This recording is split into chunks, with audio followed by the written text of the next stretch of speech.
What's your favorite scary movie? Do you ever fantasize about damn enchiladas? That's much too vulgar display of power, Karen. Let me ask you one question. Are you having fun? We all go a little mad sometimes. Because I promise you, you and I are going to have some fun. Oh, no. It is time to keep your appointment with the Wicker Man. They're coming to get you, Barbara. Shut up, you bitch hog. Game over.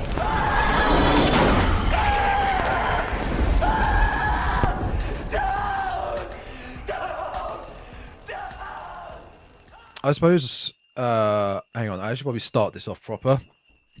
Talk to the audience, Nick. Hello, audience. You're quite good at... No, wait, I'm not going to do that line. Oh, Christmas. Talk to the audience, Nick, while we start. Monkey dance, monkey dance. We are recording, by the way. We're live. We're live from New York City. Ion Springfield. Now, I kind of thought you might go a bit Christmassy. I thought you might dress up a bit Christmassy. You thought wrong. Now, this hat doesn't fit this extremely big head. But we'll go with a jaunty... I'm boiling already. Hey, put on your Christmas jumper. You look very festive. Well, why would I do this? What's the reason for doing this today, Nick? Well, Tom, it's Christmas Day.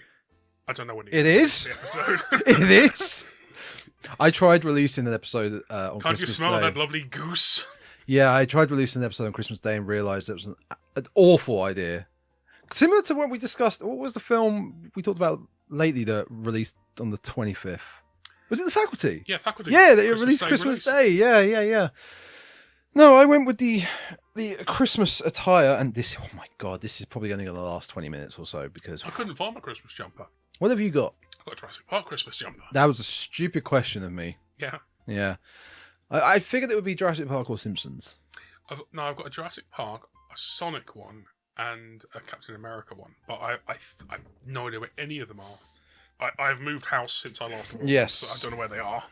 Yeah. Not even a hat. I feel like you might have a little Santa hat with bell on it. Maybe a bell.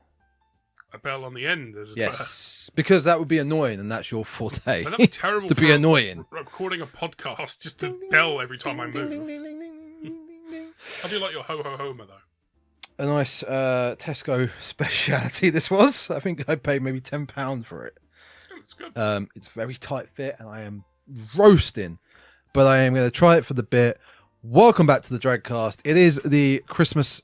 I can't roll my R's. The Christmas... Special. No, spectacular. I know. There's no R in special. That's why.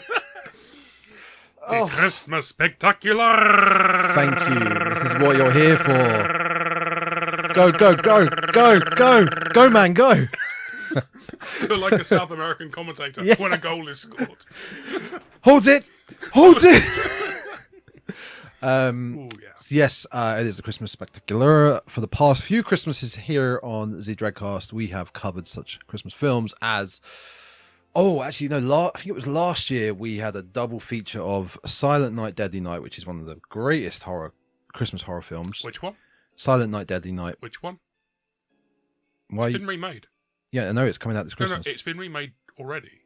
And it's coming out this Christmas again. No, I just said that. Second remake. No, it hasn't. There's 5 Silent Night Deadly Nights. This is the first remake. I'm pretty sure it's been remade once before. The second Silent Night Deadly Night basically has half of the footage of the first film in it. I could have swore it's been remade once before. You know, I'll just cut this out if you're wrong. Yeah, if you're right, you'll keep it in. If I'm wrong. Anyway, we also did Christmas Bloody Christmas, which is a film you would probably love because it was awful. Were there any wrestlers involved? No. You need to get back on Santa's sleigh. It's a film where I was so fed up to the point that the main lead actress would not stop saying fuck. The script, like her character, it was just this fuck, and it was like, can you please just stop saying the word, please? Stop spattering the word fuck everywhere. It was so infuriating. Really badly written, awfully acted. It's about a killer Santa robot. It's awful. Okay, first of all, there's more. How many films did you say? I believe there's 5 Silent Night Deadly Nights. 6. This is the 7th one that's good. Is there 6? Oh. So it's Silent Night Deadly Night, 84. Yeah. Part 2, 87. Yeah. Part 3, Better Watch Out, yeah. 89. Yeah. Part 4, Initiation, 1990. Yeah. Part 5, The Toy Maker, which that's a great title. Yep. 91, and then Silent Night in 2012. That's part of the franchise. It's the 6th installment of the film series. Okay, I was not aware of that one whatsoever. Have you seen the poster? Let me see. Santa with a flamethrower. Malcolm McDowell. So I actually thought that Silent Night was a remake. Wow. Or a kind of do of the franchise, yeah. Yep. No, that made $130,000. So anyway, next week, one of our friends who lives in another country now is coming over to visit, and so we're all going out for a drink on the Wednesday. Yep. I booked the Thursday off in case I don't want to go to work the next day. I've already booked tickets to go and see the remake of Silent Night, Deadly Night. I did not know it was getting a theatrical release. Oh, it is. I struggle to find it. You're going to see this before even seeing the original. Please watch the original before you go see it, because the original is superb. Then I can like the original. The remake might be good. I'm not saying it will be. It might be. Might be. You're putting the might in there, the heavy might. I mean, the remake of The Thing was pretty good. It wasn't a remake. Arguable. Oh, okay. You're talking. Sorry, I thought I'm you were talking about the 80s yes, version. I get that. I thought you were doing a bit about the 2011 one, which people think is a remake. It's a prequel. Yes, it's a prequel. Yes, but it's because we're smart. Yeah. SMRT. So yes, Silent Night, Deadly Night last year, along with Christmas Bloody Christmas. Watch Silent Night, Deadly Night if you haven't yet. Year before that, we did my personal favorite Christmas horror film, Black Christmas. Again, that's been remade, I believe, twice. Ooh, and they're awful. The original is one of the original slasher films. It came out the same day, I believe, as Texas Chainsaw Massacre in '74. It's superb. I adore it. That was summertime? Oh, October. Oh, so it's a bit late for Texas Chainsaw, a bit early for Christmas, really. Yeah, a little bit in the middle, just in the middle, yeah. But Black Christmas is But great. good for Halloween, of course.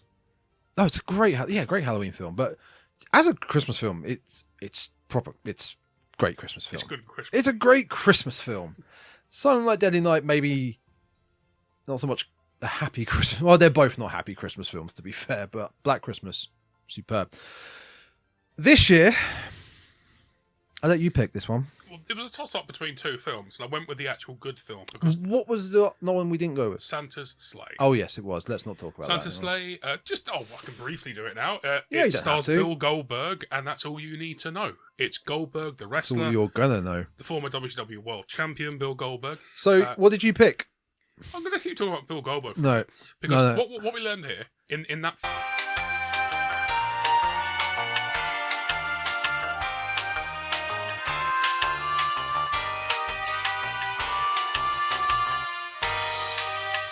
Covered in piss.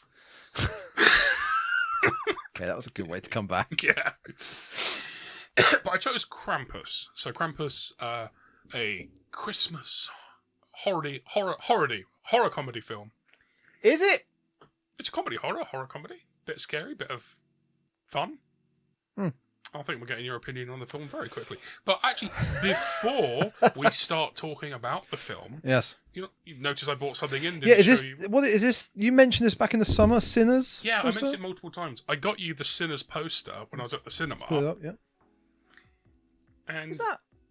it's Michael B. I thought it was embossed. It's a nice quality poster. It is a very good quality poster. Also, it's a nice design. It's the black and red. There's a bit of yellow in there as well. The way the words are, the way he's standing very much forms a cross. Yes, with the word sinners. Yes, It's a good. very well designed poster. It's aesthetically pleasing. I went to the cinema. I grabbed a couple on the way out. Do they still give away like standees at cinemas? So I guess I don't know. always wanted to just grab loads of stand. Let's put it to my flat. Put it back over there. I'll put it back where I had it. Yeah. Put it back where you had it. Yeah, I've asked before at the cinemas. And you look on the back, they've already got a name written down. I used to have in the video game like shops. Yep. Always wanted some of those standees, and sometimes they'd be really like, "No, we're not allowed to give you that." Why? It's just cardboard. You're going to chuck out. Yeah. Let me have it. Let me have this tat that I don't need. Give me this Optimus Prime. I need Yeah, I don't. I need. I need it above my bed. I'm not. Krampus.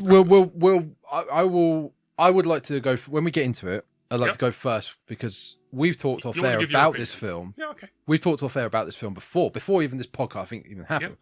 But yes, you picked this. You I picked did. Krampus. It's very much a Christmas film. But we can't Oh, argue very about much. that. No, Yeah. very much so. That's what it fits right now. Perfect, good wonder Christmas film. Boiling. Very much Christmas. Do you want to take your time? No, it's commitment. You should be committed, you mean? I'm committed. Yeah, it's a unique story. So it's not a remake or a retelling or a rehashing of something. It is its own individual film. It's based on the folklore of said Krampus. Krampus, which is kind of a Scandinavian, Alp region, And from- Central Europe. I can never say the word anthropomorphic. Is that the right word? What are you trying to say? It's Kind of like a humanesque goat type thing. yes, Yeah, okay. yes, yeah, But in a kind of ancient folk yeah. Ancient folklore, yeah. of the kind of Scandinavian, German type region of I Europe. think it's Bavarian, the region, yeah. So the idea was that Krampus went with St. Nicholas hmm to visit the children, and St. Nicholas would reward the good ones with gifts, and Krampus would reward the bad ones with birching rods. So, so the parents could beat the child. Cut them a switch. Yeah. It's a line from The Simpsons. And whipping rods to the Yeah. children of bad ones. Parents of bad ones. There we go. Yeah, so it was a interesting idea. Everyone's seen lots of Santa takes. Very few Krampuses in film. Just in general, a horror film set at Christmas, yeah, they're very rare to come by unless probably you go down the real B level route. Yeah. They are very rare to come by. I mean, holiday horrors in general. We may have talked about this. Me and Ada may have talked about this in the past, but they're getting to the point now where there's either not many left or there's hardly any left. I think the last big one would have been It Thanksgiving. would have been Thanksgiving, and I really enjoyed it. Yeah. Thoroughly enjoyed it. Eli Roth can be a bit of a hack director at times, but he nailed that. I think. There was the right level. It wasn't too over the top. It wasn't Yep. too It's a under. fun It slasher. wasn't trying to be too intelligent. Well, not many of his films Yeah. hit that anyway, so probably. But no, yeah, Thanksgiving was good fun. Yeah. Yeah. Um, But holiday, well, difficult to really think of any, like, you got New Year's Evil, Valentine, My classic Bloody- slasher. Yeah, oh, yeah. and My Bloody Valentine. I'm sorry, I'm a bit embarrassed. I went for Valentine before My Bloody Valentine, Yeah, which is an okay. incredible film. April Fool's Day, which is superb.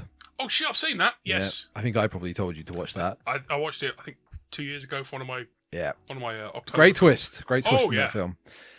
Mother's Day, which we have done on this show, which is a trauma film. Very horrible. Yeah, not nice. I think there might be a Father's Day. I'm not too sure. Obviously, there's not many holidays. Different countries, different holidays. British holidays. There's not really many in the summer. Then we come around to Halloween, I guess Thanksgiving, and then Christmas. Wait for a British horror film called like Bank Holiday Monday. Bank holiday month, Mayday, August bank holiday. So you come back round to Boxing Christmas. Day. Box. He's gonna box your head off this holiday. What's in the box? What's in the box? Hey, Seven's a horror film. Well, it is actually a horror film. So you come back round to Krampus, and it's very unique take. Are you aware though of other traditions in different areas of the world?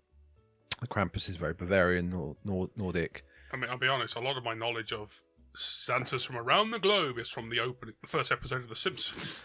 Are you aware of Eyes in the back of his head. something called the Yule Lads? The Yule Lads. That sounds like a fucking YouTube channel. The Yule Lads are from Iceland. 13 mischievous troll-like figures from Icelandic folklore who visit homes during the 13 nights before Christmas, leaving I have actually heard of these, yeah. small gifts or rotten potatoes in children's shoes. So you've got such Yule Lads known as like the Spoon Licker. He steals spoons. Yep. Door Slammer slams doors. There's a Sausage Swiper. Wonder what he does. But yeah, I mean, I have no idea if there's been a horror film based on them, but that would... Be mental. Yeah, I can't say it would be great. I think Oh my god, it's spoon liquor. Yeah. There's also Sinterklaas from Netherlands. Oh yeah, we know that from. You're aware of South Black Park. Pete? Black Pete as well. Oh, I'm thinking of South Park. Yeah. Oh, okay. Wunterslausch. Sinterklaas. I don't want to go too much into it because it's their tradition, but it's still pretty wild. It's fun, man. Let me just see if I know can Denmark find. have. Oh, there's Black Pete, Nisa. where they put, I believe, soot on their face and. Oh whoa. That's Yes, pretty do you see? unexpected. Do you see the issue possibly with this? Yeah, a little bit. What's the name? I think him. that's called Black Pete. I mean, literally, Jesus. Yeah, and the let's say the I don't know hero villain is the Sinterklaas. Okay. I'm not going to go too much into Very it, odd. but these are two other traditions from I guess just Europe actually, because everywhere else, such as America, is a new country, so they just copy everyone else's traditions. I think I worked as a Santa. That was quite fun. I remember you telling me that there are Sinterklaas movies. Okay, cool. I don't know if any of them are horror though. I doubt they would be. Well, to depends how you watch it. Depends how you take it, I guess. I mean, I worked out in Lapland when kids came to visit Santa. Yeah, but you did I tell was, me, yeah. I wasn't a Santa then. I was a kids entertainer. So there were several Santas, and I was. Oh, what's a Santa if he's not a kid entertainer? Well, I didn't have to wear a beard and actually be dressed as Santa, which was nice. But no, back in the UK, I worked for one of the top 10 highest rated Santa's grottos in the UK, according to Hello Magazine. Were you in Hello Magazine? No. Oh, But I was one of the Santas who worked at this particular grotto. On a busy day, there were 12 Santas on. So there were 12 grottos, but it was really well designed. So the kids have a nice long queue going through lots of really cool 12. stuff. There we go. Oh my god. It was packed, mate. But they go through like all this lovely grotto. Yeah, lots of stuff to yeah, see, yeah, and yeah. then when they get to the front, there's an elf, and the elf will take you to see Yep. Santa. And you go into this room, and it just looks. You don't see any doors. It's just kind of wooden paneling, and the elf knows where their door is hidden. So the elf takes you to their Santa, Yeah. who's free. The kids see Santa. They leave through a different door, and then the next elf who comes out takes them to their Santa. So each Santa has their own elf. This It feels was very, well designed. very creepy as well. It was really fun, mate. I was dressed up as Santa. I didn't have any trousers on. It was great. Okay, seriously, the first time I put the costume on, they said, "Oh, it's one size fits all." I've had fun doing this podcast, I but said- I believe I we're put the that's costume on. I said, probably the end "Are you of sure it this now. fits?" And they Yeah. went, "It's one size fits all. You'll be fine." I put the trousers on. I sat down. They split. I'm still keeping it in. I am Oh, not that's involved in fine. this. I'm not incriminated in this. So, If this is who you are looking for, oh no, they were aware of this. That happened. hell, you're 'Cause on the. I then just put a blanket over my lap. Yeah. Sat down with the boot sticking out the blanket, and just kept my legs wrapped up. And for the rest of Christmas season, so over a month of Santas, I've been wearing a pair of shorts with a blanket over my lap, which was great because all the other Santas were getting very warm, and I was sitting in my lovely shorts, hidden by a blanket. The blanket just seems a bit too sus. No, because Santa looks like an old man, so old people have blankets on their laps all the time. They do. They also have slippers. I mean, I'll send you a photo of me No, as Santa, good. and you can put it up on the pod. Oh, okay, yeah, for all right, YouTube, fine. Yeah, people if can you're see watching this, here me we as a lovely go Santa. now. Woo, woo, woo! I look like a very nice Santa, and please stop. Come on out! Come on out! Why have you put up a photo of Jimmy Savile?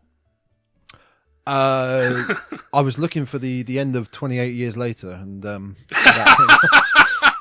And we're back to horror movies. we're back, baby. So, Krampus. Krampus. We've talked about this before. I know we have, probably Yeah. maybe around Christmas time, and I know you really enjoy this film. I do, yeah. And this is the second time I've watched this film ever. And the first time, I really didn't enjoy it, Okay. and I'm fairly certain I've told you that. And I knew, even while rewatching this film, I'm watching it going, God, this is such a Nick film, and that's fine. That's not a slight. That's not anything against you. That's like a slight.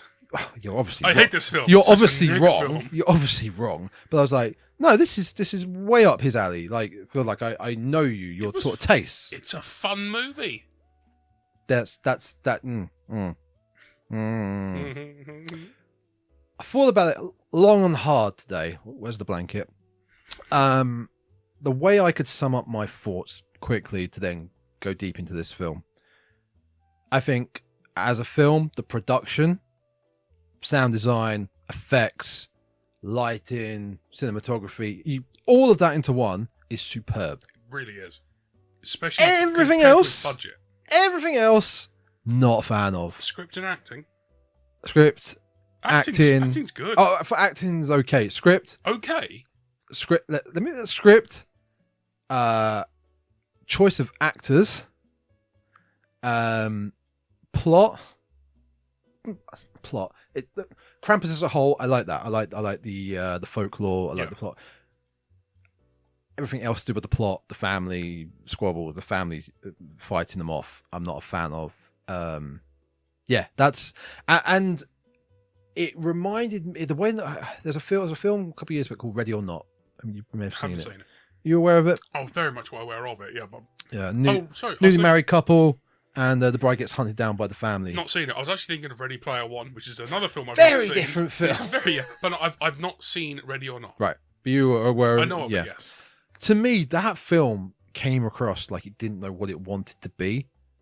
It wanted to be a horror for 10 minutes. Then it wanted to be a comedy. Then it flipped back to being really serious. And then it flipped back to, like, can we find a middle ground here? Because it really, maybe that's, again, it's just me personally. I'm not saying Krampus is a bad film. I'm saying I personally didn't enjoy it in a way.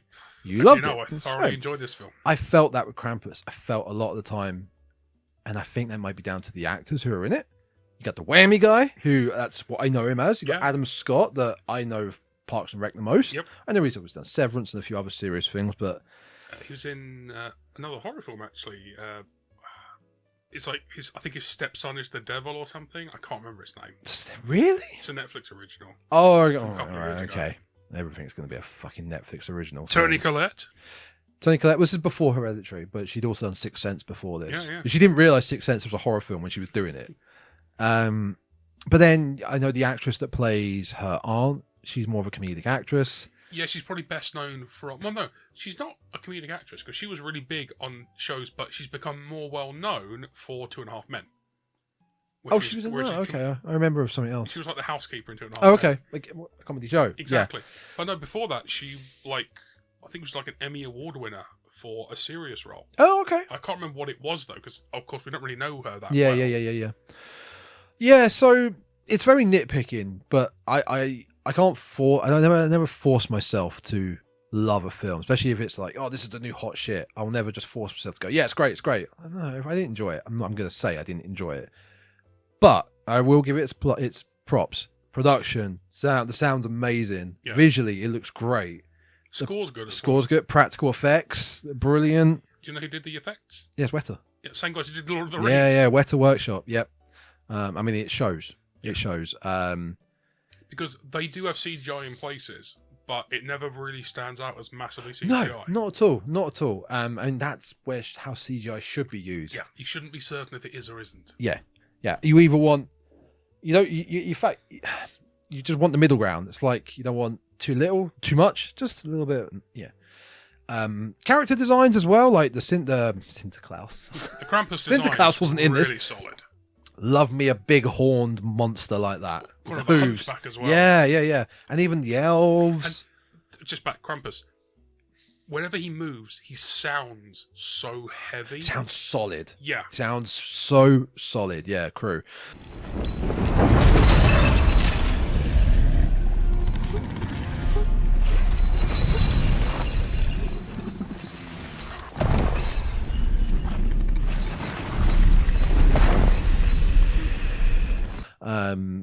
They are the So Solid crew. Yeah, you're completely right. Again, that goes back to the sound design. Yep. It really, really works. Even when you first were introduced to him, like running across the roofs of the neighborhood houses, you can really feel like he's Yep. Yeah. Maybe not so much the gingerbread. Again, it's like you've got this horned monster terrorizing the house, and then suddenly the uncle's fighting off some comical joking around gingerbread men with his shotgun. It flip-flopped too much for me personally. But that's my 2 cents just on the film. I just wanted to get that out there. I don't hate the film. I just don't love it. There are like Black Christmas and Silent Night, Deadly Night I would put above this for Christmas horror. But for Christmas horror comedy, this might be at the top because I can't think of any other films. Yeah, no, I Who it wins? I think you're right. This goes back to our debate on horror comedy or comedy horror. How would you personally define either? Horror comedy is more horror, but with comedy involved. I'll be honest, a bit like Scream. Scream's a horror film, but it's got its good comedy bits in there as well. Comedy horror is more comedy based, but with horror elements, like Shaun of the Dead. Even though Shaun of the Dead is supposed to be kind of based on a proper horror film, it's very much a comedy. Oh, completely it is. But I think I based it along the lines of the second word in the genre title. So horror comedy. It's a comedy that's got horror aspects to it, which probably I believe this would be closer to. Comedy horror is a full-blown horror film, like possibly like Scream, with comedy aspects in it. That's kind of how I differentiate, but it's each to their own. Some people might just see it as like, well, it's the same words just swapped around. It's the same thing. Because I kind of look at the first word being the key word. The horror comedy is more of a horror, and the comedy horror is more of a comedy. But again, we're nitpicking. Yeah, completely nitpicking. It's fine. We can nitpick all day. It's fine. No, we have to get to the blanket again. The point? Yeah. What's the point? Of life. Oh, sorry, we're talking 42. about a film here. Sorry. My mistake. No, so that's now also you know I normally have my notes on the screen. You have no notes. I know I have notes. Oh, you do? Okay. I've gone phone this time. I wrote no notes. I just watched this film for the umpteenth time last night and was like, yeah, cool, happy to come and chat. Is this a staple for your Christmas viewing? Yes. It is. Yeah. I'll watch it once every Christmas period. Once every December. Yeah. And what are we at now? We're currently recording on the 10th of December. I watched this on the 9th, so yeah, I watched it yesterday as well. It's not a Christmas Eve film for me. I don't watch films Christmas Eve. That's it. It's not a close to Christmas Day film. For me, I don't watch films. Christmas Eve is when I'll do my wrapping. What about the presents? Yeah.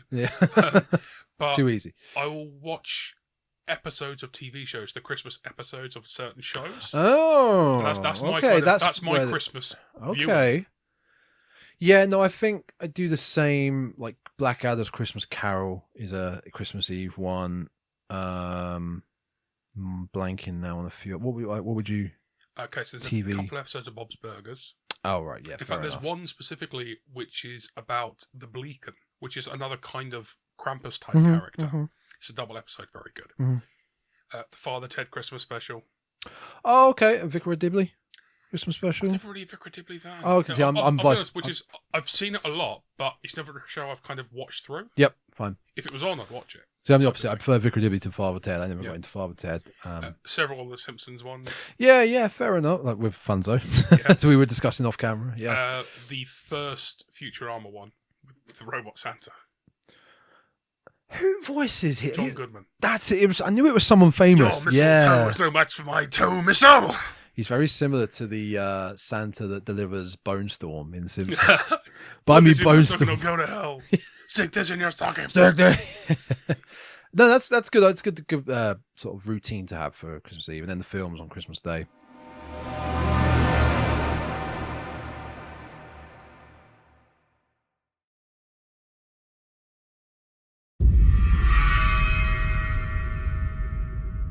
I had a lot of issues with throughout the film. Well, if we talk about the film now, I mean, yeah, let's get into the film. The opening is just, it's beginning to look a lot like Christmas as they open a store and all the Christmas shoppers storm in. Now, very much like Thanksgiving. I said that I forgot all about that intro. Yeah, the intro was slow motion, stamping on people, and then the kids having a fight. It was weird having like the school recital in the store. It was very odd. It was just clearly for this one bit, but it's a great intro. I mean, it was like 10 years ago when it hit the peak.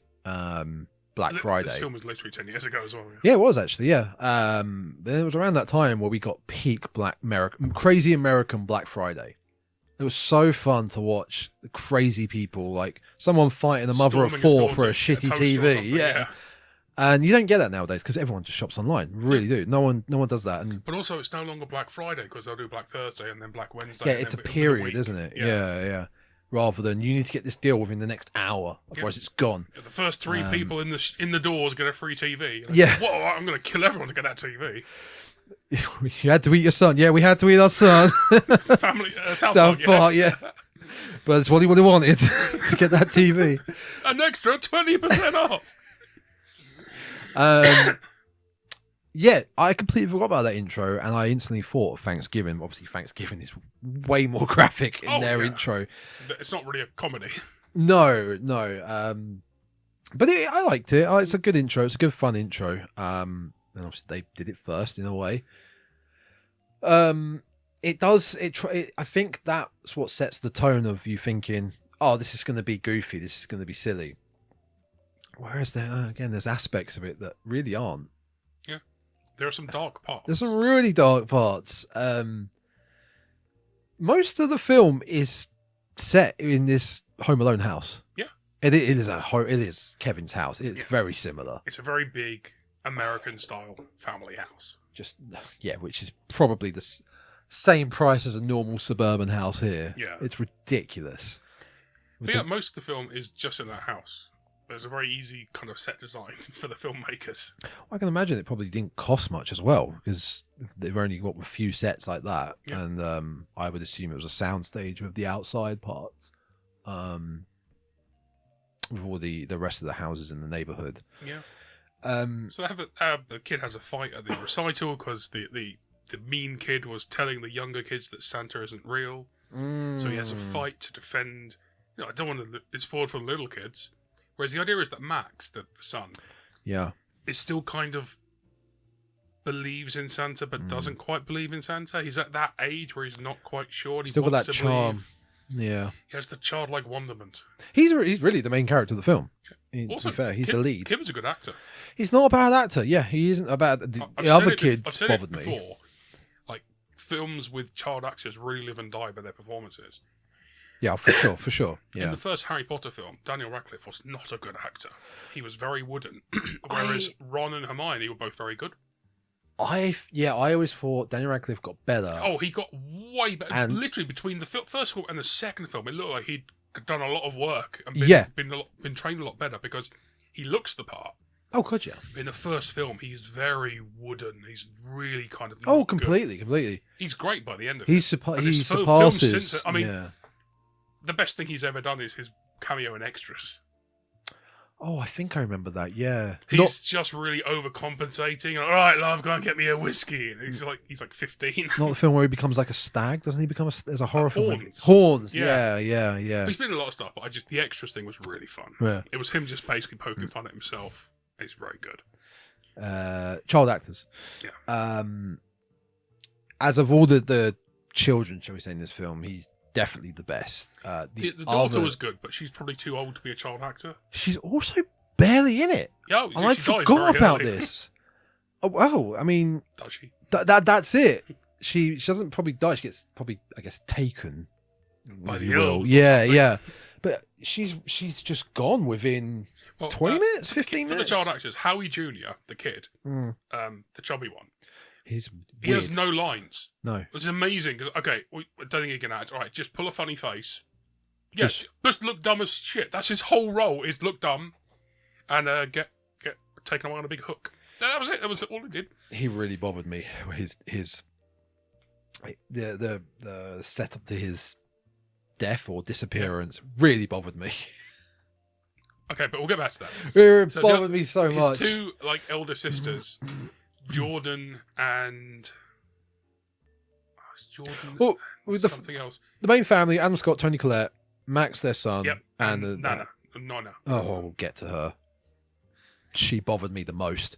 Oh, and the elder daughter. Yeah, and it's Toni Collette's. I've forgotten the character's name. Toni Collette's sister, husband, and their kids, and Toni Collette and her sisters aren't arrived for Christmas. And this is our whole big family. For the Also, whole Toni Christmas. Collette's aunt. I said Toni Collette and her sisters. Oh, I thought yeah. So they're all in this house. And They're not expecting the aunt. The aunt just turns up. This is our whole cast. Yeah. Apart from Krampus and the Elves. Yeah, and I don't know, maybe one of the FedEx guy. I mean, yeah. Oh, no, Yeah, DHL. Oh, okay. Delivery driver. Yes, bit specific. FedEx didn't bid enough to went for DHL. He does also say, actually, about the packages, the random packages that arrived. Oh, it's probably from the boys in brown. UPS. Yeah. Can't say it, though. DHL got that check. Yeah, I don't think there's anyone else. No, I very, very few. I mean, everyone apart from everyone in the intro. Yeah. What is Whammy? What's his name? Howie. Howard. Because the kid's Howie Jr. So That's it. So Howie Jr. and the two daughters. So the daughters are Jordan and I think it's Stevie. Because the idea you very clearly get immediately that he wanted sons. Oh God, he wanted. In fact, there's sons. even a line later Yeah. on. Dad, not wish we were boys, but both their names, Jordan and Stevie, are boy or girl names. Yep. Yeah, I mean, also. And also, do they ever name the baby? Because they always seem to Oh, I go, forgot about the baby. Look out for I the forgot baby. about the baby. I mean, the kid's mum says, the baby! Doesn't even name her own child, which made me laugh. I'm not even going to. I'll try and look it up, but. I mean, if you look it up, it might just be they put it in what it was, but they weren't named it in the film. Baby Chrissy Jackson. Oh, right. Baby daughter of Howard and Linda. So that's basically our cast. Yep. It's. I'm going to get into it. The one that bothered me the most, and I'm not a big fan of David Koechner.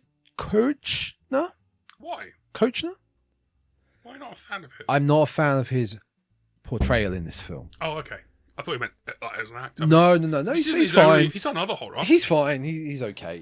He was in Final Destination Bridge episode. I can't remember. 5. The one with the green I think bridge it was at the called beginning. The Final Destination. That was that. No. Oh, it doesn't matter. The one that was a surprise prequel. Oh, that's 5. Yeah. Okay, that's the best part of the film. I don't like his character. His character is just acting in this film, but he's fine. The granny character really bothered me. Why? She's German, right? Yeah. It really bothers me when let's say, so she's German, and Max, the kid, yeah, they can speak. Yeah. She will speak German to him. Yeah. He will speak English back, and she'll understand. Why are they not speaking either German or English to each other? They both because she's established she speaks English later on. Yeah, she speaks English, but dude, this is what? This is very kind of UKIP of you here. Like, they're in our country; they speak our language. No, I'm saying it doesn't make sense. She is a German lady. She is speaking German, which is it's her not language. UKIP at all. Yeah, I get it, but yeah, he speaks German. He understands. He talks. But then why would he not speak German back? Because he's American. He's an English language native speaker. So they're both happy to talk their native tongues to each other. But also, it means that anyone. Not UKIP, man. It's not UKIP at all. But anyone who is listening in won't understand what she's saying. They don't understand half the conversation. I mean, the idea of that she's. I love the when she speaks German, it has it subtitled, and he speaks back in English. Yeah. Or when she speaks German and it's not subtitled, and then he translates what she just said. I have no problem with that. Really bothered me. It really bothered me. Weird thing to get hung up on. Not at all. Not at all. It's personal preference. I mean, it just really. To me, it seemed. You feel they should have the conversation in one set language and not be. It didn't seem realistic. It didn't seem realistic. Like, it felt more effort when trying to speak to someone when they speak the same language as you. Doesn't matter what language it is. But for her, it's easier to speak German because that's her native tongue. For him, it's easier to speak English because English is his native tongue. I'm saying native tongue. She spoke that story very clearly later on in the film. Because she was speaking it for the non-German speakers. But if she's talking to someone who speaks German, it's easier just to speak in their native tongue and not have to have that extra thought process of what I want to say and then translating it in my head to say it in the other language. I don't know. I think it still bothered me too much. It still bothered me, but It is what it is. I mean, I've seen... You can come at me in the comments if you want. It's fine. I've literally seen this type of thing happen in real life when I'm at work. Prove it to me. Show me the video evidence. You're not allowed to videotape.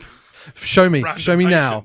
But it happens. You'll have often it will be maybe an Indian older parent who will be speaking to their child in like Punjabi or whatever the language is that is their native tongue, and the child will respond in English because the child's first language is English, but they do understand what's being said, and the parent's first language is, I'm going to say Punjab, or whatever it is. Yeah. No, it could be anything. But they also do understand the English. So when you're having a quick conversation, it can be easier to speak in your native tongue because, I'll be honest, I'm not particularly bilingual. I have a spattering of random words, but if you said to me like, "Où est la bibliothèque?" I'd be like, okay, that means where is the library? But I'd have to, in my head, translate it. The French. Yeah. Okay. But again, we're not really bilingual, so we don't have this I'm issue. trying. What are you trying to learn? Japanese? Yeah, for about a year now. Yeah. Sandwichi. What? Sandwich. Is that what it is? Dining room. Dining Japanese game show host. I know, but actually, that is genuinely, dining room is like dining room, and sandwich is sandwich. Is it? Yeah, they're the two. Well, Dale told me. I hope it's true. Anyway, Ichi-ni-san. it's something that bothers me. I'm just saying, it's a personal preference. Come at me in the comments if you like. It's fine. I do think it's actually a realistic portrayal of a conversation between two people whose native languages aren't the same. They can each speak in their own native language, knowing the other one understands it. Right. Let's get my grievances out of the way, because apparently they're all going to be wrong. Well, Let's tick them off. That's what I know I can kind of explain. Oh my god, the kid who plays Howie Jr.'s real name is Maverick. Maverick Flack. That is an American name. That is really good, actually. That is fantastic. There's no other good ones really there. The Wikipedia article. Yeah. We have Stevie Jackson, Howie Jackson, Baby Chrissy Jackson, and Jordan. They don't put her surname down. She's just Jordan, not Jordan Jackson. Yeah, you're right. Queenie Samuel. Yeah, Jordan. Yeah, that's weird. I mean, it's Wikipedia. Yeah, never going to be perfect. The trope of utterly mean kids bothers me a bit in films as well.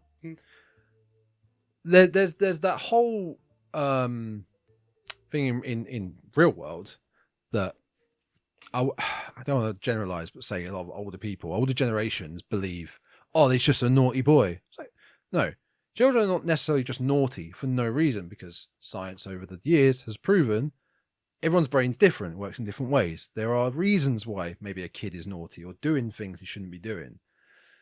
You know, people aren't necessarily... Yes, certain people that grew up in 1930s in Germany... Are you trying to say nature versus nurture? I wasn't, but they'll go with that. Yeah. The trope in this film of the what was it? Jordan and Stevie? Yeah. They're just inherently horrible. They're mean kids. What they do to Matt, they take his note to Santa. And read it out loud. It's just horrible the way they treat him. Also, they read it out loud without reading it first. Yeah, because there's obviously a lot of personal stuff in there regarding the family. Yeah, they get to the bit where they realise that he's actually wishing, can you make things easier for my cousins, and, their dad wishes they were girls. Yeah. Or boys even. And wow, they're reading it out loud for the first time. They didn't pre-read it. That's a bit of a risky take. Which adds to the point of they're just that mean that they were just going to go straight into it. That, I don't know, that just really grinds my gears. Like those, it just feels very... I mean, like I said, maybe there is a reason why they're mean. Maybe you have very unloving parents, but I don't think so. Unless it is the case of he just wanted boys and doesn't care for the fact they're girls. But they're horrible at that point. Yeah, but I could also believe that he's the type of dad who would try and tough them up and kind of. Oh, he gets them wrestling, right? Them. Yeah, so wrestling. Maybe that's made them a bit more kind of mean. Go get eaten by a Jack in the Box. That'll toughen you up. Hang on, let's get through grind my gears. Oh, the other one. We're just hitting stuff now. It's probably just squirrels. Oh, that's your argument. Yes, it's probably just squirrels. Bang, bang, bang, bang, bang. It's probably just some squirrels up there. But then it was that the auntie was like, "Oh yeah, squirrels." Kind of. Yeah, she realised. She's vocalising what your argument is. Yes, no, I like that. I like that bit. It was because Toni Collette. Also, Toni Collette doesn't actually believe it's squirrels. She's trying to just not freak out the kids.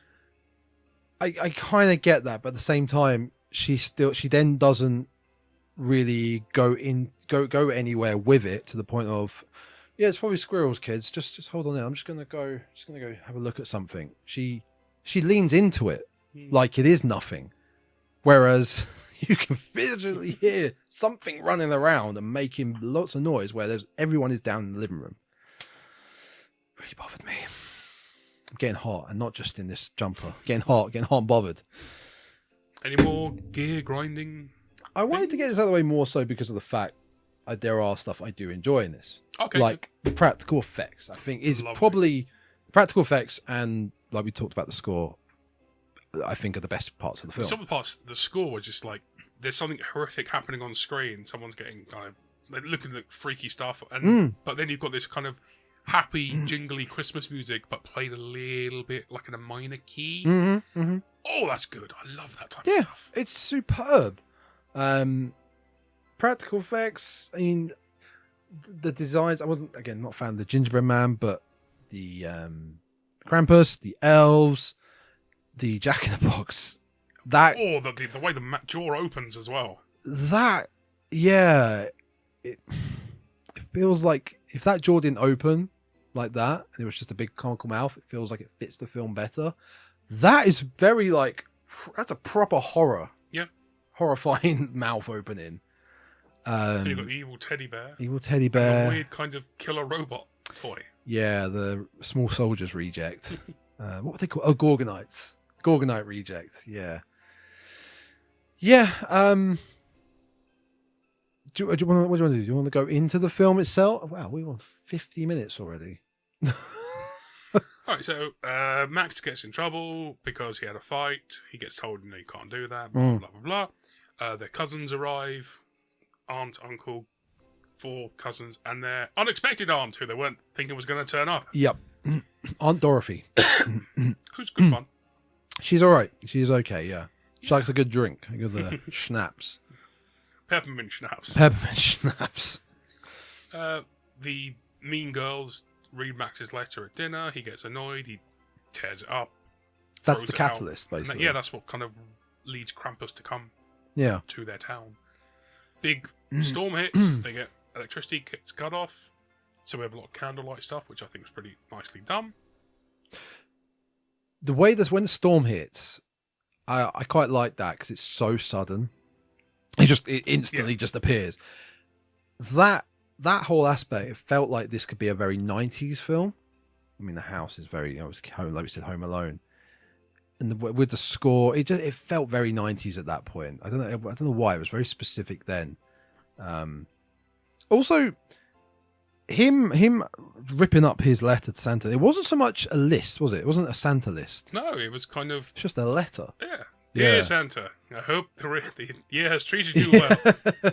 Here are some things that happened in my life. But ripping that up, are we led to believe that he no longer believes in Santa? Or... Well, he maybe not so much no longer believes, but has lost faith. Maybe his faith in possibly, yeah. But which then initiates the arrival of the Krampus. Are we led to believe that if you lose your faith in Santa, you're screwed because Krampus will come? Well, we learn later that Omi, the Nana, she at Christmas time she kind of I think she wished for her parents to be punished or something. That's what triggered Krampus to come and murder the fuck out of them. Very much off camera, thankfully. you kind of hear it and you kind of see kind of shadows in the background. But also, sorry, that part, the animation. Oh, superb. Oh my god, fucking so good. I also thought if the whole film was done like that, I think I would have loved it. Actually, another thing that reminded me of Harry Potter. Yeah, definitely Hallow's bit. There we go. Where they do the very similar stop motion kind of animation. Yeah. But it really stands out. Oh yeah, that completely, sudden bit of really cool animation. Yeah. Yeah. Yeah, it's a mix of that and a bit of Coraline. Because her character model is very different to everyone else within the animation itself. So she gets, so this is the granny. This is like a flashback to her childhood, but in animation form, and she gets given this bauble. The Krampus bauble. It's got like a bell inside, but it sounds like it's slightly muted. And it's a simple thing, but I love the design of the bauble. It just looks really cool. Like it's really old and looks very handmade, battered and personally engraved. Yeah. And she's kept that all along. So no, the storm hits. Oh yeah, sorry, the storm hits. Cuts them off. The daughter's like, "Oh, I'm going to go to my boyfriend's house and see if there's a storm over there. Maybe I can talk to somebody." And then she's gone. Yeah, well, that's the first time we see Krampus. Yeah, she's the first pickings, and he picks her. He's a first victim, basically. Yeah, she kind of sees him. She panics. She hides under a vehicle. Mm-hmm. The he lands DHL next vehicle. to it and kind of stomping his feet around. Sounds so heavy. Very heavy. Yeah. And then he disappears, and she looks over, and there's a jack in the box. It pops out, and I guess kills her. It's quite hard. I don't know if it was the quality. It shouldn't have been the quality of the film. I found a good quality version on the high seas. But to see what popped out of the jack in the box, then you're not supposed to. You don't really see it. It's very well. It doesn't even come at you. It's just a little peak of something. It leaves it to the imagination. Very ambiguous. It looked like the eyes, like the end of the film. Well, yes, we'll get that. Yeah. So she's gone. Yeah, she's gone. She's not dead though. I don't think she's dead. Again, she's gone. She's gone for the rest of the film, pretty much. Yeah, until the very end. Yeah, pretty much. Yeah, not pretty much. Completely, she's gone. Yeah. So then, Adam Scott and Whammy. What's it called? Whammy. They decide they're going to drive over and check to see if she's there. Yep, in his big Hummer. Yeah, because of course Lucille. I think it's Lucille or Lucinda, whatever he calls his Hummer. Oh, I can't remember. I think it's Lucille. Yeah, you can get over anything. So they drive over to the girlfriend's boyfriend's house, to the daughter's boyfriend's house. Yep. It's been ransacked. Yeah, the door's open. They walk in. It's been attacked by Crispus. And they find a hoof on the floor, the hoof print. Also, there's a stabbed gingerbread man in the fridge. Yeah. And they hear a noise outside. They go to investigate. And something under the snow grabs Whammy and starts kind of dragging him around. And Ben Wyatt saves him. Ben Wyatt. Gets his gun, shoots whatever was under the. You never see the. You never see what it is. Yeah, it's a really good thing. Kind of leads. Yeah, you never know what it is. Yeah. But whatever it is has taken a chomp at Whammy's leg. Yeah. So he's got an injury. But as they get home, they don't say what it is. They go to the car first, and then what's left of it? That, his Hummer's been ripped apart. I think that's when he's like, Lucy! Yeah, okay, I remember that. Oh, I can find that. But the family in the house hear the gunshots going off. Yes, they do. So they're like, in the distance. What's going on here? This is after the squirrels have ransacked the just the ceiling in the house. I don't think the car names here. Either way. Yeah, they get back to the house and they were like, all right, we're boarding everything up. Yeah, and I think is it this point or before? There's a subtle comment from the Nan to keep the fire. Keep the fire burning. Keep the fire burning because that's how Krampus gets in. Yep. Obviously, that wasn't going to keep burning because the film wouldn't really continue if it didn't. It goes out because they all fall asleep. Well, yeah, but Whammy is supposed to be keeping watch. Of course he is. And he even says, I'll take first watch. He's been whammying too much. Shepherd's got to protect his flock. Yes. And they're all sleeping in the living room together because, it's the only warm part of the house because there's no electricity, so that the central heating will be off. Everything's off. No water, no central heating, so electricity. They're all together in the same room. They've got a fire going to keep them warm. And Whammy falls asleep. And the fire goes out. And just as the fire's starting to go out, we have a hook comes down. I like that shot. I really like the shot. The hook looks really good, really visceral looking hook. There's something about a monster, a villain, just having random chains on them. It really adds to the effect, I think. I like that. I like that on the Krampus. I mean, we don't know. We just leave it up to the imagination. Is he just up on the chimney, just lowering it down? I think or the elves. Yeah, the elves. He's just telling them what to do. But even as a chain, it looks gritty and It looks old and used. Yeah, it looks great. And this is where Howie Jr. Yep. Whoa, no, there's a little gingerbread man. So yeah, you got the hook comes out with luring the chain, him. and there's a gingerbread man just above the hook. Yeah. So he kind of walks over because there's a bell as well, so it shakes a bit, rings the bell. He walks over, takes a bite at the gingerbread man. He's like, gingerbread man screams. And then jumps off, kind of wraps up in a chain, whistles, and they all start. He gets pulled off. Yeah. They try and help him. They try and grab him. Yeah, Toni Collette. Everyone wakes up. Toni Collette is the kind of tries to be the hero, but Sarah finally got her actual character's name. But yeah, they try and save him, but they don't. He gets pulled away. But I'm going to try and call her Sarah now. We've gone an hour without calling them their proper names. Sarah is the one that is holding on to Howie, and she gets dragged up into the chimney. And does she see something, or does she just see him get dragged away? I think she sees something that's kind of grabbing him. Yeah, I can't remember what it is. Because she comes out very shocked, very shook. So he's next to go. I'm trying to think of it in the sense of like the kill list, the kill order. I mean, we don't know if they die or not. I think they do, but I mean, who was next? Is it the twins? Not twins. Sorry, the two girls. I think it's the two girls. Oh no! So after this, whilst they're all trying to save Howie, the log that has burning embers gets kicked into the Christmas tree and burns the Christmas tree. And so whilst they're all grabbing Howie Jr. and trying to save him, Ben Wyatt, Tom.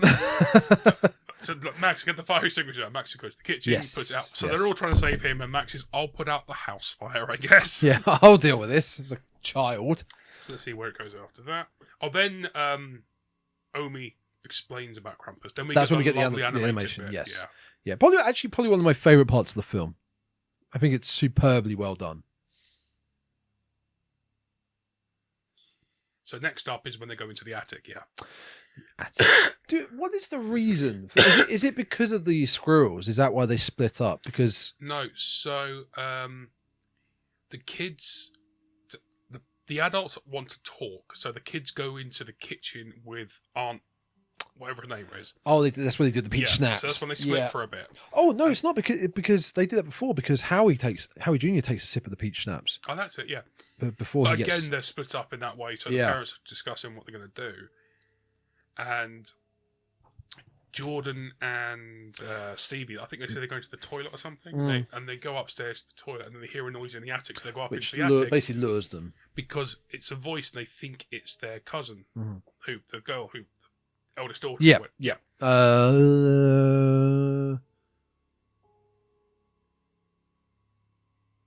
Beth. Beth, there we go. There we go. Also, one thing we haven't mentioned is the number of times they look out the window and there's another snowman on the front lawn. That's really cool. It's freaky. Okay. If you woke up and there was a snowman on your front, the big snowman. It had to be big big snowmen. Yeah. They're about 15 foot high, maybe? They're not 15 foot high. They're about adult size. The first one looked really big. Okay, they're looked huge. If you woke up and that was there, would you not be a bit weirded out? Yeah, I guess it was the neighbor kids. No, I wasn't happy with that either because they didn't react to it. Well, the dad, because Max sees it. If there was such a blizzard in one night, Max reacts. Yeah, tells his dad. He's like, oh yeah, that's odd, because he's more panicking about the electricity has gone out in our house. That's fair. He has other things on his mind, and then by the time they realise the snowmen are being added to with extra snowmen, they already realise everything's fucked. At that point, I did like the fact all these new design snowmen just keep getting added. One of them has a really great design, which has like really big arms, then hang down. Yeah, it looks really kind of odd. Yeah, I agree with that. Because I love the fact that they all had unique designs. Oh, completely, yeah. And it would have been too easy and cheap to have multiple of the same type of snowman. They all looked very different. They all looked like... It's like they had, all right, here are 5 prop makers. Do your own... Make a snowman. Yeah. And they all had their own idea as to what a snowman could be. I mean, we've made snowmen. Whenever it snows here in England, it's never really that heavy. Maybe once a year. And if you try and make a snowman, it looks anemic. Looks like a mush because you probably got mud in there as well with a couple of shitty sticks. Or it's really kind of thin as well. You got, I've compacted the snow. Yeah. There's not that much snow, so my snowman is very like a beanpole. But it might also be maybe 2 foot high. Yeah. Use some of the snow from the car, you know. Snowmen. There's some snow left behind the yeah, car, yeah.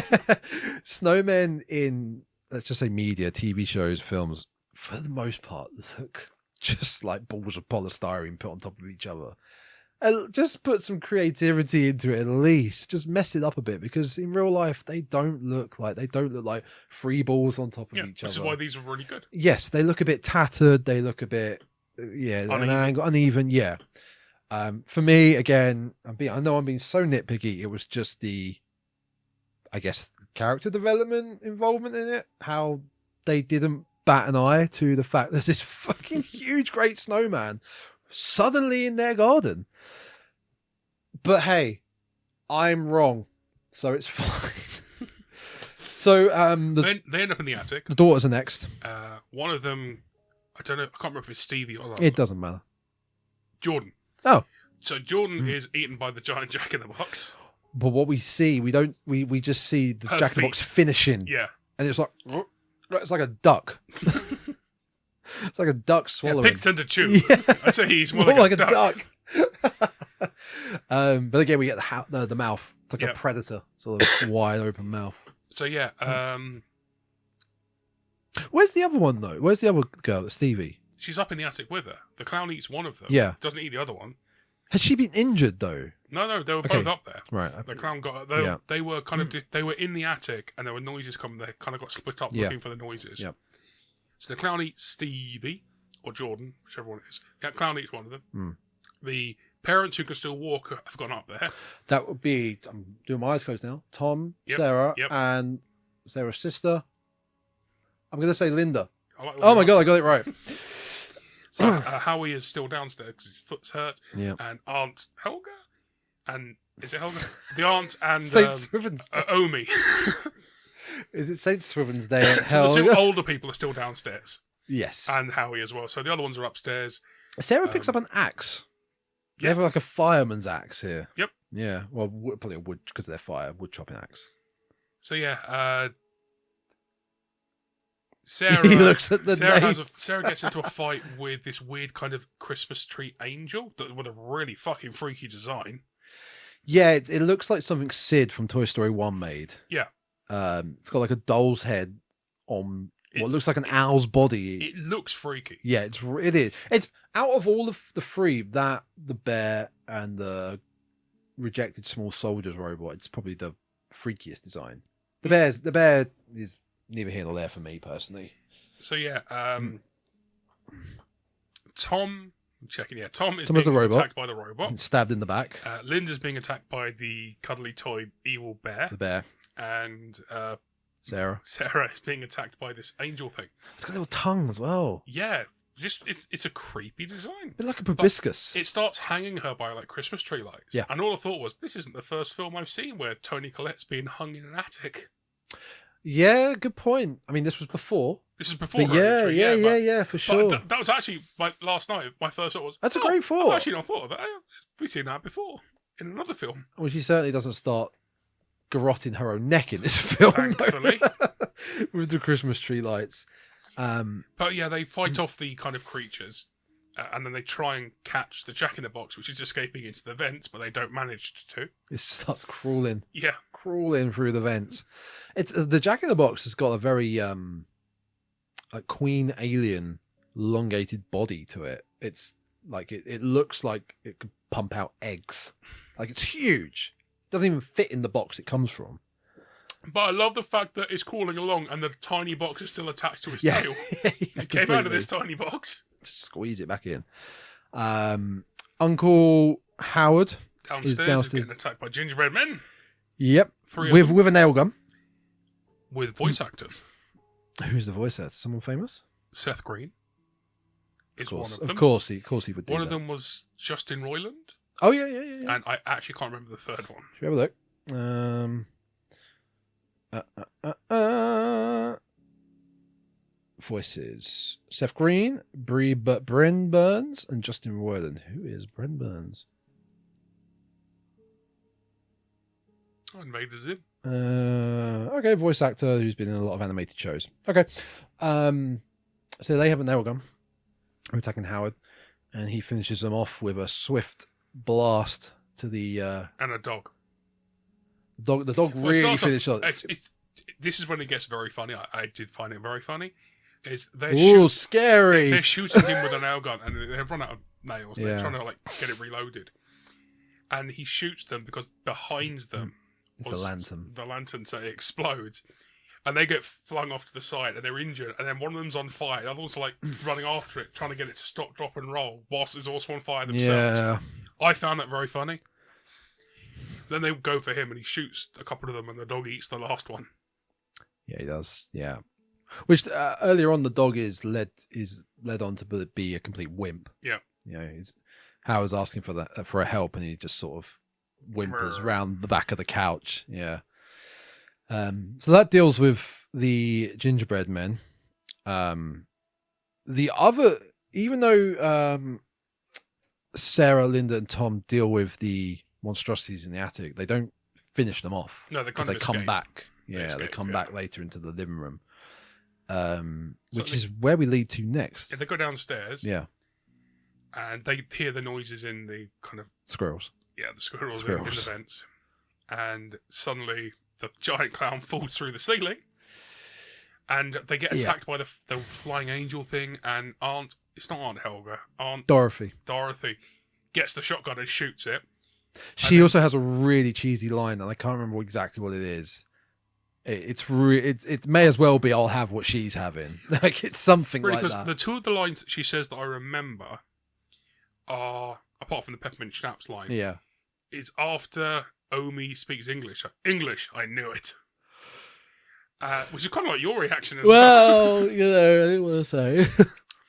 And then when she's about to get dragged off by the elves, oh shit! Yeah. So, yeah.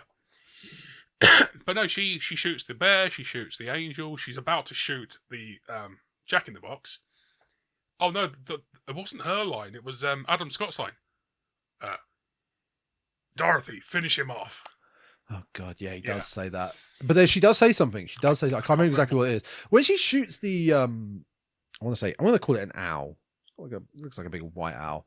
It goes flying perfectly into the middle of the reef above the fireplace. And then splats off of it. Yeah, yeah. The bear has some sort of green blood coming out of it. That slimy blood, yeah. From some reason that reminded me of the reasoning why From Dusk Till Dawn they had green blood. The vampires had green blood because if they had red, it would have been an R-rated film. Oh god. So Tarantino Rodriguez had to make it green. Okay. Weird. Well, yeah, how it works for ratings. Before Aunt Dorothy can shoot the Jack in the Box, they hear this noise. The elves. Well, it's just the non elves. Yeah. And they come in through the window. They drag off Aunt Dorothy. They drag off Howie, who tries to save Aunt Dorothy. But the next 5 to 10 minutes, everyone really gets picked off quickly. Yeah. We're right. Not us. Lead up to the end of the film. film. We're like, we gotta go. We gotta hurry this up. We're rushing through this now. So Dorothy and Howie get taken away by elves, and the other elves in their creepy masks are kind of dancing around the living room, freaking them out. They all leave. You never see them without masks. No, you don't. So you don't know if makes they're it more freaky. Yeah, you don't know if they are human or what, Yeah. which is good. They're just elves. I do eventually you do see the close up of Krampus. We'll get to that in a minute. Yeah. So it pretty much when they are escaping the house, they're going back down the snowy road. They pass the snowmobile. They're trying to get to the snowmobile. Mr. Plow, the Plow King. And on the way, first one who gets picked off because we're down to the baby's been gone. That's it. The elves took the baby. Yeah. And Aunt Dorothy and Howie. So we're left with Tom, Linda, Sarah. Tom, Linda, and Sarah. Max. Jordan, or is it Stevie? Stevie. I'm going to say Stevie because you said Jordan was eaten. So Jordan's eaten. Yeah. So Stevie. And and Max. Yep. Those 5. The The first one that gets picked off is Linda. Is it by the underground? The unseen underground thing. Yep. Drags her off. Adam Scott is trying to shoot at it, and he gets everyone to go behind him. You guys get to the snowplow, I'll fend it off. It starts to circle him. And then it takes him. Yeah. They get to the snowplow, and as they get there, Toni Collette gets taken as well. Yeah. So then the two kids are in there. And I actually quite like this line. They're trying to get the engine started. Stevie's like, get it started, go, go. And Mac's like, I can't even drive stick. Because I was sitting there thinking, this is America. Yeah. Most people who learn to drive automatic. Yeah. That snowplow's definitely not going to be a fucking automatic. Oh, good Lord, no, it's not. No. Also, will his feet reach the pedals? He'd struggle, yeah. Yeah. But it doesn't matter because the elves kind of break in the windscreen and drag him off anyway. Although they drag off Stevie, not him. Yeah. I mean, they drag off Stevie, but do they then just disappear? They just leave? They leave, and then Krampus kind of shows up. Yeah. And gives Max his bauble. He then wanders as for a we little. learned from Omi's story. Omi was left alive by Krampus as the one witness of everything that happened. Seemingly that's part of the mythology of Krampus, is after he's done his bidding, he'll leave one person to tell the tale. Max was the lucky one. Even though Max was is the one who summoned him. In the yes, same way that Omi is the one who summoned him in her story. Yeah, completely. Max wanders for a little. In the direction that that they dragged Stevie off. Yeah. And we find Krampus, the elves, and it's like a caravan of sort. Like they're on their way somewhere. The giant kind of goat things that drag Krampus's sleigh, but his sleigh. The Jack in the Box is there. Oh, they're all there. Sunning they're himself. all there, yeah. Yeah, they're all there. They're all happy. They're all alive. But this is where we get a close up of Krampus's face. The tongue is animatronic or mobile, but the rest of the face isn't. It's very just kind stationary. Yeah, I would have liked a little bit more movement with the mouth because it's very just. He's very stroke victim. It really is. There was no movement on that half of his face. No, it was just very motionless. But it was unsettling. It was very unsettling. I still would have preferred to see less. Or if you're going to see more, he needs to kind of. If he would just move his mouth a bit. Just a little bit. Just a little. Yeah, completely. Still doesn't take away from the fact he looks awesome in general. The design is, it's a bloke in a big old suit as well. It looks impressive. Yeah. The costume design, the way they've made it. Oh, completely. Entirely. At this point, Max he's trying to get his family back. He tries to bargain. He apologizes for something. I'm sorry. He summoned him. I'm sorry. He's the. But is that a burden on Krampus? I'm sorry for summoning you. Take me instead. Yeah. Save my family. Take me. And then they all just start laughing. When's it take me though? Take me to what? Take me to death? Well, take me to prison? They seem to be about to take Stevie off with them. So go okay, take me instead. Let my family go. Yeah. And they throw him into a volcano. Do you know what? When I was watching this for the second time, I was reminiscing to myself while watching, thinking, I'm fairly certain the end of this, we end up at some sort of underworld where there's this fiery pit, volcano thing. And it just turns out to be a hole in the ground that he creates. Yeah. It's not as crazy as some sort of underworld area. Also, no, seriously, first time I watched it again. So the first time you watched it again? My first rewatch. I was in the same situation. I seem to recall there was a part in an underground hell type thing. Yeah, exactly. But there wasn't. No. Very much a Mandela effect. Maybe it's just because that whole scene and the whole setting. It's a very hell type setting. Yeah, there's nothing else around. There's flames lit. Then suddenly this big fire pit opens. Yep. So maybe it's a good portrayal of hell. Who knows? Krampus is like, yeah, sure. Psych. He doesn't say anything though. He doesn't say anything. He just got laughing. An evil laugh. Isn't that Agnew? Yeah. He drops Max into the fire pit. Max wakes up. We wake up. And immediately kind of flails around and falls out of bed. Liked it. I like that this, maybe it does, maybe it doesn't, subverts the audience expectation that, was this just a dream? Are we going with that? Oh, we're not, are we? And then a few minutes later. In the shower. Yeah, a few minutes later, we're like, oh, okay, maybe we're not a dream. Wait, what has happened? Yeah. And then. Because he goes downstairs. It's Christmas Day. They're all everyone's great. Presents. Everyone's been really nice and friendly as well. They're all getting on. He opens a present. It's the Krampus bauble. And then the camera kind of zooms out. And we see the house is in like a snow globe type thing in Krampus's lair with lots of other houses we can see. Now, I thought, until I read this up... I should know. So what did you think? Oh, well, I initially thought... Yep. I thought it was a point of Krampus 1. He's trapped them. And there are so many... There's all these other families that have been trapped as well. So for me, the first time I watched it, I thought he's trapped all these different families. The second time I watched it, I thought, or is that just his way of keeping an eye on them? And that's what it is. That's exactly what it is. No, that's what the Wikipedia article says. But I read it elsewhere as well. Oh, okay. I did read it elsewhere as well, and I read it on IMDb and Rotten Tomatoes as well. I know they're not reliable sources, but I'd say that the ending is open enough to interpretation. Oh, completely. Yeah, I mean, yes, I've said I've read that there, but it might not be. I mean, has the director or screenwriter ever come out and said? I haven't seen, but there is one thing that made me think they could be trapped there. Is after Max wakes up and the score starts, there's a solid note that just stays playing the whole time. Okay. And once Max opens the bauble, the note turns kind of minor. Like the music goes a little bit sour. Yep. But it keeps on playing the whole time. And I'm thinking, okay, if they're trapped in a place, that could be a constant sound. But again, I'm just looking for things. No. I understand where you're trying to come from, because for sure. We've mentioned before the sound design in this film is fucking superb. Yep. So that's clearly an intentional thing. There's also, when you look at that scene, all the windows, it's all white outside. Yep. It's like they're in a void. It's the Silent Hill draw distance cheat. Yeah, completely. They're in a complete void. You can't see anything else around the house. But the electricity's back on. It is. But unless, I mean, still, you would see something unless it's a complete whiteout outside. Although no, because when Max wakes up, he does look out the window and he does see the neighbours' houses. Yeah, but not when he's downstairs. There's nothing. No, but when he wakes up at first, he does see neighbours' houses. So that's making Krampus is viewing them because in the bauble we only see his house, not other houses. So Max did see other houses, I guess.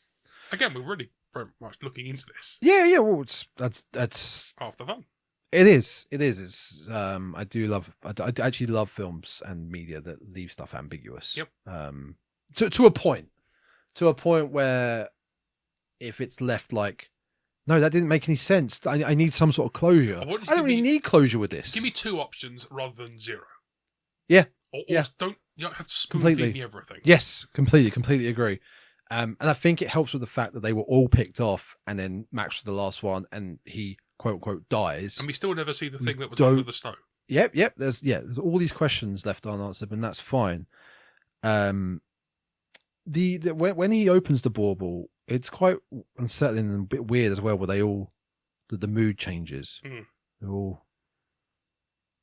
You don't know if they're looking at the bauble and Max as in, oh my god, it's back, or they're looking at it going, what is that? Where did he get that from? Could be they've all woken up they've all thought that it was a dream. So they all have their own memories of exactly what happened, the same as Max. Max woke up latest because he was the last one killed, as it were. So it may be that they all experienced everything as well. They've all woken up and thought, oh, that was just a weird dream. And when they see the bauble, they realise, oh fuck, it wasn't a dream, because they all. When they see the bauble, have their reaction. But again, we're drawing our own conclusions, which is good. Yeah, completely. I know I'm way more positive than you. I love this film. I think it's so enjoyable. It's so fun. I know. I was highly negative about a lot of it. Wonderful character designs. We always talk about practical effects. Fucking brilliant practical effects. Looks so good. Great score. Incredible production values. It was $50 million budget, which is a lot of money compared to some of the films we watch, but compared to some other films that get released, it's a pittance. And it made its money back and more some. It made like about 60 million. Yeah, about 60. Which is superb for a Christmas themed kind of PG-13 horror film. I think. Yeah, it was very I remember very negative about the film, but I can see the positives. I really can with this film. That is for sure. I will not shit on it fully. Just partially. One cheat. Just partially. Just a couple of shits. Character wise, and I mentioned the actors who are portraying them. Like I'm not a big fan of the whammy guy, but he was fine in this. For me, Toni Collette and Adam Scott were not as believable as a couple for me personally. Maybe it's because at that point I knew Adam Scott as Ben Wyatt. So you needed Toni Collette to actually be Amy Poehler? No, I think Toni Collette's fine. I would have replaced Adam Scott with someone else. I don't know who. I mean, I'll have to think on that one, who I would replace him with. But yeah, I just didn't see him in that role as well. Whammy's fine as well. He plays the obnoxious. I like what's the name who played Linda. Yeah, she's good. She's good. I've only seen her in one other thing. She was in the first season of Fargo. Oh, okay, yeah, the TV show, yeah. Very good series. I mean, the film's great. I never got around to the show itself. I only watched the first couple of seasons of the show because I realised each season is so different. Like they're different fucking decades. Yeah, yeah. But she's in the first season and she's very, very good. Okay. It's got Jesse Plemons and Kirsten Dunst in it. It's a cracking. The opening season of that show. Martin Freeman. Yeah. Billy Bob Thornton. It's that's a good cast. Crazy first. I think it could have been a one and done show, but anyway, we get off topic. Yeah. Hey, there's snow in it. That's kind of Christmassy. Joe, even though with all my negativity, I'm glad you picked it. I'm glad because it gave me a second. I wouldn't have chosen to watch this again because I didn't enjoy it the first time. So I'll give it another go. I appreciated a lot of the aspects we've mentioned more. You could probably appreciate it more now because you've seen it once and not liked it. So your bar was set really low. So watching it the second time expecting to hate it, maybe you liked it a bit more the second time. Okay, that's fair. I liked it a little bit more than the first time. I still don't love it. Oh, fair enough. I don't love it. But I mean, there are some films you actually adore that I don't love. Oh, no, exactly. Which is why I'm quite glad you picked it because it's something different than. I'll be honest. When we do our top 10 of 2025, I feel pretty confident you're going to have a film maybe in your top 3 that will be a also mentioned film for me. A what? Mention? Yeah, just honorable. Yeah. I feel there's going to be a film that will hit your top 3, maybe even your number 1 spot. That I was like, and that's great. That's kind of what I want with this. Guess the film for your number 1. No, that I reckon might be your number 1, or at least your top 3. Well, I was not a massive fan of. Let's bear in mind, in the next month or so, I have about 20 horror films to catch up on from this year. You've definitely seen this one. But also, I've been catching up on some films. I found a couple of really ones I hadn't heard of. From this year, yeah. From this year. I watched one a couple of nights ago. I was like, fucking hell. Which one? The Damned. Okay. Not Queen of the Damned. No, it's called The Damned. It's about an Icelandic fishing village. Ooh. Over winter. There's a shipwreck offshore. They're like, we can't save them. We don't have enough supplies. If we bring more people here, we're all going to die. Do you love me some Iceland? It's such a good film. So you're saying what film do I think would be in your honourable mention, but I think would be one of my favourites of the year? Yeah. You've definitely seen it at the cinema. Bring Her Back? No, that wasn't the cinema. You definitely went to the cinema for this film. Companion? Nope. Weapons? Nope. No. No, I know you hated that. I haven't been to the cinema much. Nosferatu? Yeah. Oh, interesting. I'm struggling to even think it's in my top 10. But I reckon that's probably going to be one of your top 3. Although you do need to catch up on a few films, mate. Quite possibly. You need to watch Sinners. I need to watch Sinners. I need to watch 28 Years Later. But I'm aware of the spoiler, like I mentioned earlier. Final Destination Bloodline. Yeah. There's a lot to catch up. It's this. The last couple of years, I've been very good at making sure I hit all the big ones, and this year, life too busy. Yep. So, I'll get to it. But I think I look forward to time coming off. Have you got some time off coming up in the lead up to Christmas? Word jumble. It'll all kind of make sense. Put them together. Yes. Yeah. I've got a list of all the ones I'm going to need to power through. I mean, I've watched a few that were just, I hate that film, it's so bad. But I've watched a few kind of really good ones. I've got a list on my broken Fire Stick. It allows me to save films, so I've got a list of films I'm working my way through that were released this year that I've not seen yet. One of them was this The Damned. Yeah. Which technically it was a 2025 release. It had festival release in 2024. It was actually released to the public. And it counts as 2025. So yeah. If you can catch that film, The Damned. Yep. Unique. Okay. No, I'm not happy to. I'm trying not to give anything away. I thought it was an Icelandic film, and I watched it. I realized, okay, it's set in Iceland. Set in Iceland, but it's a British Iceland crossover film. Okay. So all the actors are English, except a few that aren't. So it's in English. So it's got the dude from Game of Thrones, the Hound. Oh yeah. Yep. It's got another guy from Game of Thrones. Oh yeah. Who? Did you ever watch Game of Thrones? Yeah, of course. Okay, so yeah, season yeah, 1, yeah, he was the guy who worked for the Night's Watch, who went to get all the people from King's Landing and bring them up there. The one who stops Arya seeing Ned get head cut off, and then okay, just yeah. like a boy, lad. So Vaguely rings a bell. Yes, yeah. You'll recognise him. I'll recognise him. Yeah. But really interesting film. Okay. Oh, and also it's set in the snow. Well, there's that. No, I enjoy. I mean, that was the first episode you did this year with the podcast. We did our 2024, and I enjoy that. Even though I did it with Aiden, it's just fun to go through. It's fun to just go through lists, like each other's like lists. I like how both had a spider film on it, or different spider films. Yeah, I had Infested, and you had the Sting. Sting. Yes. Yeah.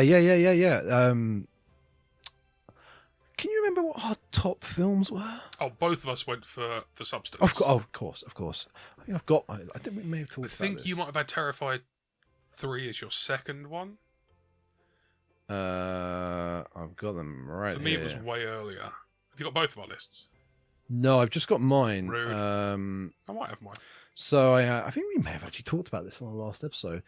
Don't worry, folks. We'll be wrapping it up in a second. Substance, Terrified 3, First Omen, Longlegs, Maxine. That was my top 5. Whereas I hadn't seen Maxie, still haven't. Just going back to January. I had Late Night. Oh my god! Attack of the Meth Gator. That was my number 10. Oh, there it is. Yes, I forgot about that. Forgot about that one. God, my notes like talking about Beyond Evil now. Oh, Heretic was in my top 3. I hadn't seen that until this year.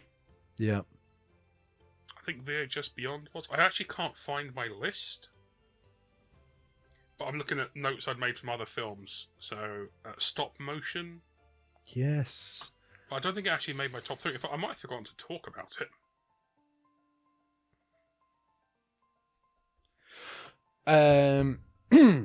We very much digress. Krampus, do you have anything more to bring to Krampus? A table for Krampus? Do I have any more notes? I'll be honest. We said the character designs were great. I'd love to get one of those little baubles. It looks like if the film had become bigger, that might have been a very popular selling kind of thing. Keyring. Yeah. Make a little one for a keyring. Or actually an ornament for a tree. An ornament for a tree. Some might have Christmas trees to put them on. Mm-hmm. Yes. Don't have much else. Mean Kids. How does a snowman appear and not seem alarming? The house shakes. Probably squirrels. Yeah, grandma. Yeah, practical effects good. What does the grand say? Yeah, the ending. Yeah, no, I didn't have too much more, to be fair. It's a pretty straightforward. Like, there's nothing complex or complicated or hard to understand with the story. Yeah, it's very straightforward. I believe it's a 15. Yeah, I said PG-13. I was going kind of American style, but yeah, UK it's a 18. 15. Trying to think, there's not really much gore or blood. You see, his leg is pretty gruesome. There's a quick shot of that, Howard's leg. But it's not too bloody. It's kind of there's a bite mark in it. Yeah, but there's not much blood in general. I don't think it's the implication, Dennis. It's the implication, like, of Jordan being eaten by a Jack-in-the-Box toy. Oh, no, he's just eating a pair of jeans and some shoes. Yes. Yeah. Oh, that's just raspberry jam, kids. Raspberry jam. Should I hit Tom like the mouse did? No, Rod. No, sirree, Bob. 200 channels locked out. That was Krampus. Krampus. No, good pick. I'm glad you picked it. That was our Christmas film of this year for the Dreadcast. We have one more episode if we get around to it at the end of this year. If not, it'll be the first episode of January. Then we'll do our 2025 wrap-up, which will be... I still haven't picked my film yet. I was asking you. You've chosen The Mangler. I'm well aware of that. I will get you a name within the end of this week. I hope so. And I'll add that to your Christmas watch list on Christmas Eve while you're wrapping your presents. Some absolute pile of shite. Yeah. There'll be our 2 films under last episode of the year or first episode of 2026, which will then... I mean, the first episode should really be the countdown of the best films of 2025. Oh, well, then maybe we do that, and then we'll do the 2 films under straight after. Yeah, okay. Yeah, maybe. Fine. Makes sense. Yeah, I think that's about it. So on your list of 2025 films to catch up on, yeah, what have you got? Sinners, 28 Years Later. Again, Final Destination. I'm going to have to look at the films that came out because I can't remember half of them. Clown in a Cornfield? Yeah, that was actually on the list. Dangerous Creatures. Yeah, your shark one. There's a new Eli Roth film, Dream Eater, I believe it's called. That's a pretty shit sounding name. I think it's a POV film. Speaking of POV films, The Presence.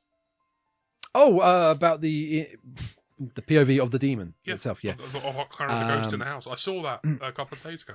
I will watch Good Boy as well.